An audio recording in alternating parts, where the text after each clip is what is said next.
ओंकार सतनाम करता पुरख निर्भव निर्वैर अकाल मूर्त अजूनी सैभं गुर प्रसाद।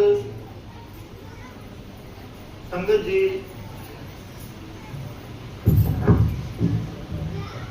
आज हम श्री गुरु नानक देव जी महाराज के प्रकाश पर्व मनाने के अवसर पर यहाँ विराजे हैं। शुभ अवसर पर हम यहाँ विराजते हैं। मैं आप सबका यहाँ स्वागत करता हूँ। स्वामी तुलसीदास जी कहते हैं, जब जब हुए धर्म की हानि 12 सुर अदब अभिमानी, तब तब धर प्रभु विविध शरीरा, हर है दयानिध सज्जन पीड़ा। गुरु गोविंद सिंह महाराज जी ने कहा है, जब जब हुए अरिष्ट अपारा, तब तब देह तरह अवतारा। और एक मुसलमान फकीर वली नियामत अली शाह कहते हैं, गूंद नानक आर पे मर्दे खुदा, राज हाय मार्फत जुराहे कुसा। ये अरबी के शब्द हैं, जिसका अर्थ है, ए दुनिया वालों, गुरु नानक खुदा का यार है, ऐसा मर्दे खुदा है जो खुदा की मर्जी से दुनिया में उतारा गया है। 5वें गुरु श्री गुरु अर्जन देव जी श्री दरबार साहब अमृतसर में श्री गुरु ग्रंथ साहब लिखवा रहे हैं। उनके पास 11 महापुरुष, जिनको भट्ट कहते हैं, ब्राह्मण थे। उन्होंने लंबा समय वहां पर भक्ति की समाधि में रहे और अपने अनुभव को बताने के लिए उन्होंने गुरु ग्रंथ साहब में वाणी दर्ज करवाई। वो कहते हैं कि वो क्या समझे हैं कि गुरु नानक देव जी कौन है। सतयुग तय मान्यो, चलियो बल बावन पायो, त्रेतय तय मान्यो, राम रघुवंश कहायो, द्वापर कृष्ण मुरार कंस किरतार्थ कियो, उग्र सैन को राज अभय भगत जन दियो, कल जुग नानक गुर अंगद अमर कहायो, श्री गुरु राज अब चले अटल आद पुरख फरमायो। गुरु नानक देव जी का जन्म आज से 556 साल पहले तलवंडी नामक स्थान पर हुआ, जिसका नाम बाद में नानक के नाम से नानक आना से ननक आना पड़ गया। यहाँ पर एक सुंदर गुरुद्वारा साहिब मौजूद है और यह जगह पाकिस्तान में मौजूद है। बचपन में श्री गुरु नानक देव जी ने संसार की विद्या हासिल की और अपने अध्यापकों के साथ धार्मिक और ब्रह्म के विषयों के ऊपर चर्चा करते रहे। फिर गुरु जी के पिता चाहते थे कि नानक व्यापार सीख जाएं, खूब लाभ प्राप्त करें। इस कारण गुरु जी को 20 मोहरें देकर सच्चा और खरा सौदा, फायदेमंद सौदा करने के लिए भेजा गया। गुरु जी अपने साथी के साथ व्यापार के लिए चल देते हैं और रास्ते में उनको कुछ भूखे और गरीब लोग मिलते हैं, जिनको कई दिनों से भोजन नहीं किया था। 20 मोहरों का लंगर तैयार करवाया जाता है और सबको खिला देते हैं। पिताजी पूछते हैं कि आपने क्या कमाई की है। गुरु जी कहते हैं कि किसी भूखे को भोजन खिलाना और किसी के काम आना सबसे खरा और सच्चा सौदा है। वहीं से लंगर की परंपरा आरंभ होती है और सच्चा सौदा नाम भी वहीं से प्रचलित होता है। गुरुजी ने अपने साथियों के साथ अमृत वेला में उठकर नदी में स्नान करने के लिए जाया करते थे। परमात्मा का चिंतन किया करते थे। एक दिन गुरुजी ने स्नान के लिए डुबकी लगाई, लेकिन बाहर नहीं आए। जब एक दिन निकला, दूसरा दिन भी बीत गया। लोगों ने समझा कि नानक अब जीवित नहीं रहे। तीसरे दिन वहां बहुत सारे लोग इकट्ठे हो गए। अचानक गुरु साहब नदी से प्रकट हुए और पहला संदेश दिया, ना कोई हिंदू ना मुसलमान, जिसका अर्थ था हम एक ही परमात्मा की संतान हैं और सब एक समान हैं। फिर गुरु जी से लोगों ने पूछा कि आप किस परमात्मा की बात करते हो, उसका स्वरूप कैसा है। गुरु जी ने फरमाया, एक ओंकार परमात्मा एक है, सत्य नाम। आप कितने भी नामों से उसको पुकारो, लेकिन परा पुरबला सबसे पहले का नाम उसका सत्य नाम है। कर्ता पुरुष, सब कुछ करने वाला सुप्रीम पावर वही है। निर्भव है, निर्वैर है, अकाल मूर्त, उसकी हस्ती समय से परे है। अजूनी जूनियों में नहीं आता है, स्वयं अपने आप से पैदा है। गुरु प्रसाद और गुरु की कृपा से उसका पता चलता है। और यह नहीं कहते कि मेरे से पहले ये किसी ने बताया नहीं, या ये सत्य मेरे साथ आता है। गुरु साहब जी कहते हैं, आद सच वह अनंत काल से सच है, जुगाद सच चारों युगों से सच है, और आज भी और हमेशा भी रहेगा। बहु गिनती में लोग वहाँ हिंदू और मुसलमान थे, क्योंकि सिख तब तक बने नहीं थे। पुजारी बोलते हैं, हम तो कृष्ण जी की पूजा करते हैं। गुरबाणी में लिखा है, सब गोविंद है, सब गोविंद है, गोविंद बिन नहीं कोई। मौलवी साहब ने कहा, हम तो नमाज करते हैं। गुरबाणी में लिखा गया है, अबल अल्लाह नूर उपाया, कुदरत के सब बंदे, एक नूर ते सब जग उपजया, कौन भले को मंदे। शहर काजी और मौलवी कहते हैं, अगर आप परमात्मा को एक समझते हो तो आइए हमारे साथ नमाज पढ़ें। वो सोचे, हिंदू वेदी कुल का कोई इंसान मस्जिद में क्यों आएगा। लेकिन गुरु साहब ने कहा, चलिए नमाज पढ़ते हैं, लेकिन मेरी एक शर्त है। वो क्या? अगर तुम नमाज पढ़ोगे तो मैं नमाज पढ़ूंगा। हाँ बिल्कुल, हम उसी के लिए जा रहे हैं। नमाज शुरू हो गई, गुरुजी खड़े रहे। अभी काजी साहब चोरी नजर से देख रहे हैं। नमाज खत्म भी हो गई। बोले, नानक तूने हमारे साथ नमाज नहीं पढ़ी। कहने लगे, मैंने कहा था अगर तुम पढ़ोगे तो मैं पढ़ूंगा, हम तो पढ़ रहे थे। गुरुजी बोले, अरे काजी साहब, आपको तो ये चिंता थी कि आपके लोग जो काबुल में अरबी घोड़े खरीदने गए हैं उनके साथ कोई धोखा ना हो जाए। और मौलवी साहब, आप अपने घर में बंधी हुई घोड़ी के बछड़े की चिंता में थे कि कहीं वो कुएं में ना गिर जाए। असल में दोनों वही सोच रहे थे। दोनों ने गुरु के सामने हाथ जोड़े और क्षमा मांगी। फिर गुरुजी एक नगर पहुंचते हैं, यहाँ एक सज्जन नाम का व्यक्ति था जो अपने आप को संत कहता था। उसने एक डेरा बनाया था जिसमें मंदिर और मस्जिद दोनों बनाई गई थी। दोनों के बीच खुद बैठ जाता था। उसके पास रुकने वाले लोगों को पहले खूब सेवा करता, फिर उनकी हत्या करके कुएं में डाल देता, उनका सामान लूट लेता। गुरुजी को भी मारने की योजना बना रहा था। तभी गुरुजी ने गुरबाणी गायन की और कहने लगे, सज्जन से ही नाल में चलते नाल चलन, जिथा देखा मंगी है तिथा खड़े दिसन। जिसका मतलब था, भाई सज्जन, हमें इस दुनिया में वो सत्य कर्म करने चाहिए जो अंत में फैसले के दिन तक हमारे साथ खड़े रहें। गुरबाणी में अपना नाम श्रवण करने के बाद सज्जन हैरान हुआ, क्योंकि आज तक उसने जितने लोगों को लूटा था किसी को जिंदा ही नहीं छोड़ा था। हाथ जोड़कर क्षमा मांगी और असल में संत बन गया। फिर गुरुजी अमीनाबाद के स्थान पर पहुंचते हैं, जहां पर बाबर ने हिंदुस्तान के ऊपर हमला किया था। राज लोधी वंश का था। लोग राज के सुख में विलासता भोग रहे थे। धार्मिक पखंड अपने परखंड रूप पर था और फकीर और पुजारियों ने बता रखा था कि जब दुश्मन हमला करेगा तो हम मंत्रों से उनको अंधा कर देंगे, अपने जादुई परसों से सैनिकों को मार देंगे। गुरबाणी में इसके बारे में गुरु साहब जी ने लिखा है, कोटि हूँ पीर बरजर आए जा मीर सुनया ताया, थान मुकाम जदे बज मंदिर मुछ मुछ कोर राया, कोई मुगल ना हुआ अंधा किने ना पर्जा पाया। बाबर ने सब पीर फकीरों को जेल में डाल दिया, जिसका मतलब था कि जो पीर फकीर बोलते थे कि हम इनको अंधा कर देंगे, उनका कोई मंत्र किसी काम नहीं आया। तो बाबर ने खूब मार काट की और बहुत सारे लोग उसके पक्ष में हो गए और जी हजूरी करने लगे। फिर गुरु जी को कैद में डाल दिया गया, आटा चक्की चलाने की सजा दी गई। लेकिन गुरु जी ने कीर्तन शुरू किया और कहते हैं कि चक्की अपने आप चलने लगी। सब लोग इकट्ठे हो गए। बाबर को खबर मिली।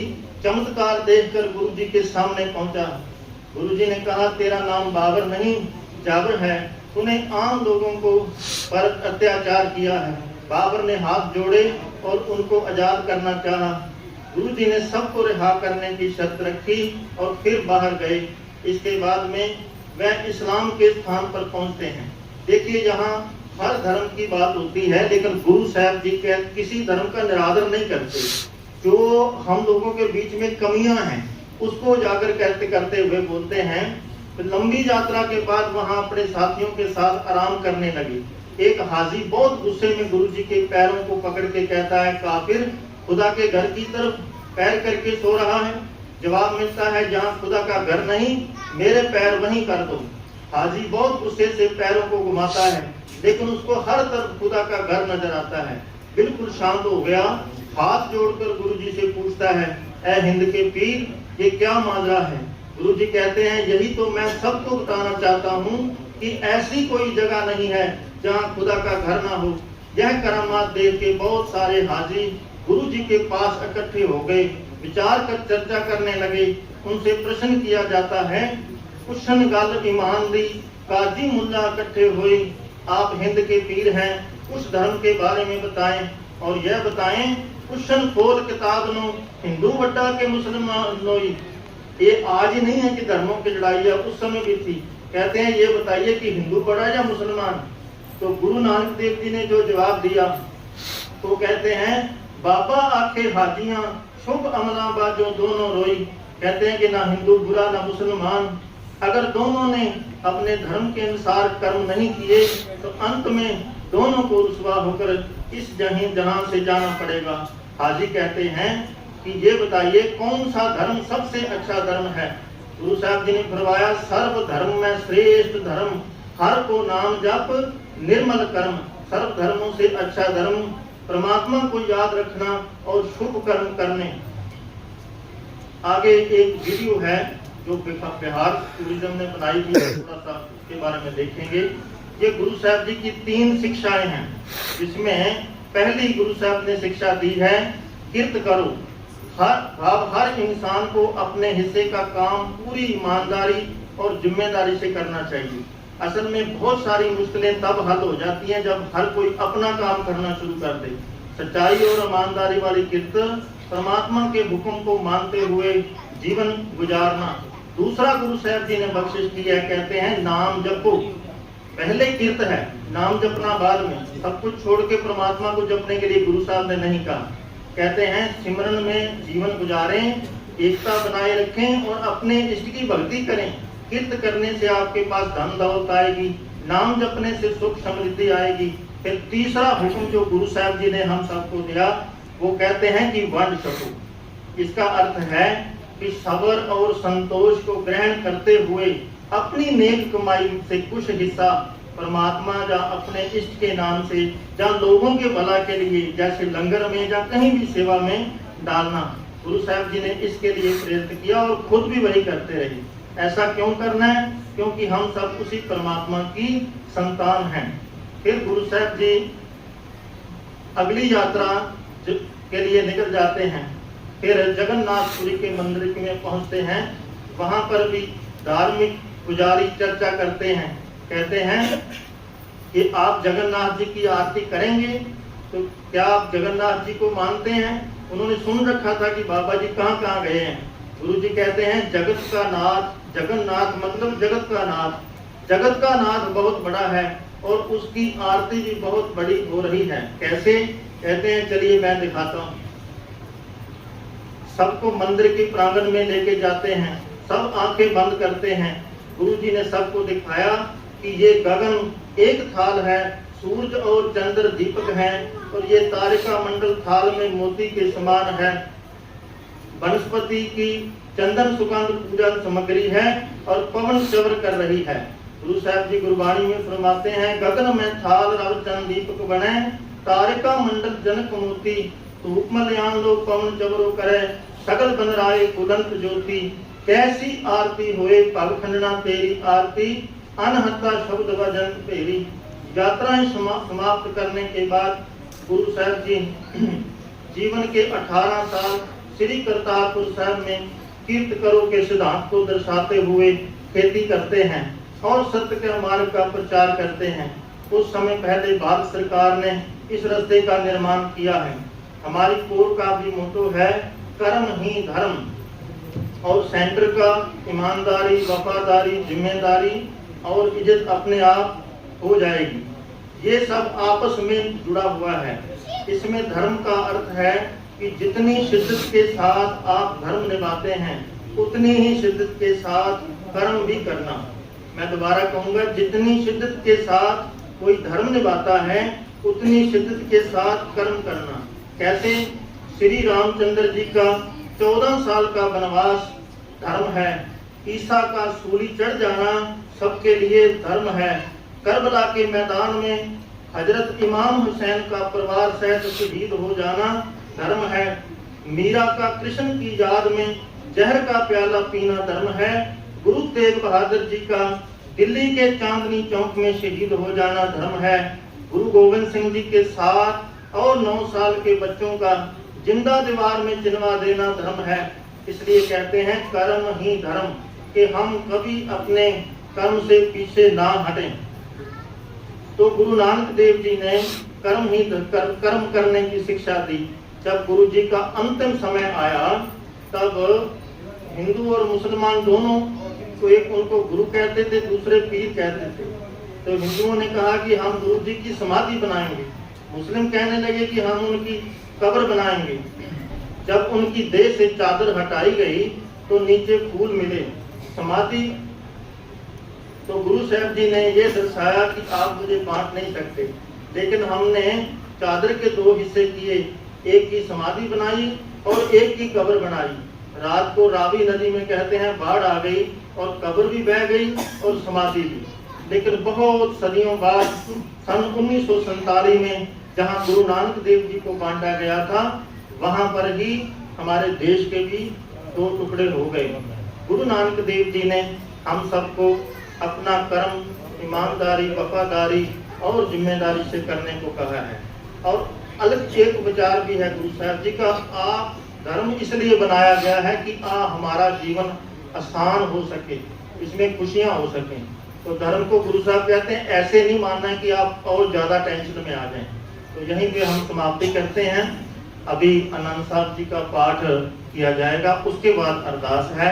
वाहिगुरु जी का खालसा, वाहिगुरु जी की फतेह। राम कली महला तीजा। आनंद एक ओंकार सतਿਗੁਰ प्रसाद। आनंद बिहाग रिमाए सतਿਗੁਰੂ मैं पाया, सतਿਗੁਰ ता पाया। सहज सिद्धि मन विद्या वाधाइया। राग रतन परवार पड़िया, शब्द गावन आइया। शब्द ता गावो हरि गिरा, मन जिनी वसाया। कह नानक आनंद होआ, सतਿਗੁਰੂ मैं पाया। ए मन मेरिया तू सदा रहो हर नाले, हर नाल रहो तू मन मेरे। दुख सब विसारना, अंगीकार ओह करे तेरा। कार्य सब सवारना, सबना अगला समरथ स्वामी। सो क्यों मनो विसारे, कह नानक मन मेरे सदा रहो हर नाले। साचे साहिबा क्या नहीं करते रह, करता तेरा सब किश है। जिस देह सो पावे, सदा सिद्ध सलाह तेरी। नाम मन वसावे, नाम जिन क्या मन वसया। वाजे शब्द कनेरे, कह नानक सच्चे साहिब क्या नहीं करते रह। साचा नाम मेरा आधारो, साच नाम आधार मेरा। जिन भुखा सब गवाइया, कर शांत सुख मन आय से। जिन इच्छा सब पुजाइया, सदा कुर्बान किता गुरु विटो। जिस दियां एह वडियाइया, कह नानक सुनो संतो। शब्द धरो प्यारो, साचा नाम मेरा आधारो। वाजे पंच शब्द तित घर सभागै, घर सभागै शब्द वाजे। कला जित कर धारिया, पंच दूत तद वस कीते। काल कंटक मारिया, तुर कर्म पाया तद जिन को। से नाम हर क्या लागे, कह नानक तह सुख होआ। तित कार्यान हत वाजे, आनंद सुनो मन पागियो। सगल मनोरथ पूरे, काल ब्रह्म प्रभ पाया। उतरे सगल विसूरे, दुख रोग संताप तरे। सुनी सती वाणी, संत साधन भय सरसे। पूरे गुर ते जान, सुनते पुनीत कहते पवित। सतगुर रहया भरपूरे, बिनवंत नानक गुर चरण लागे। बाजे अनहद तूरे सलो, पवन गुरु पानी पिता। माता तरत महात, दिवस रात गए दाई। दाया खेलै सगल जगत, चंगियाइयां बुरियाइयां। बाचे धर्म दूर करमी आपो अपनी के नेड़े के दूर जिनी नाम ध्याया गए मसकत काल नानक ते मुख उजले केती छुटी नाल वाहिगुरु जी का खालसा वाहिगुरु जी की फतेह तू ठाकुर तुम परे अरदास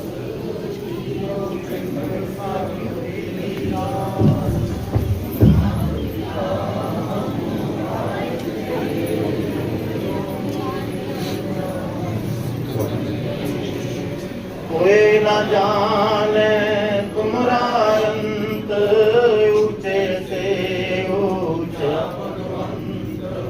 सगल समग्रे तुमरे सुध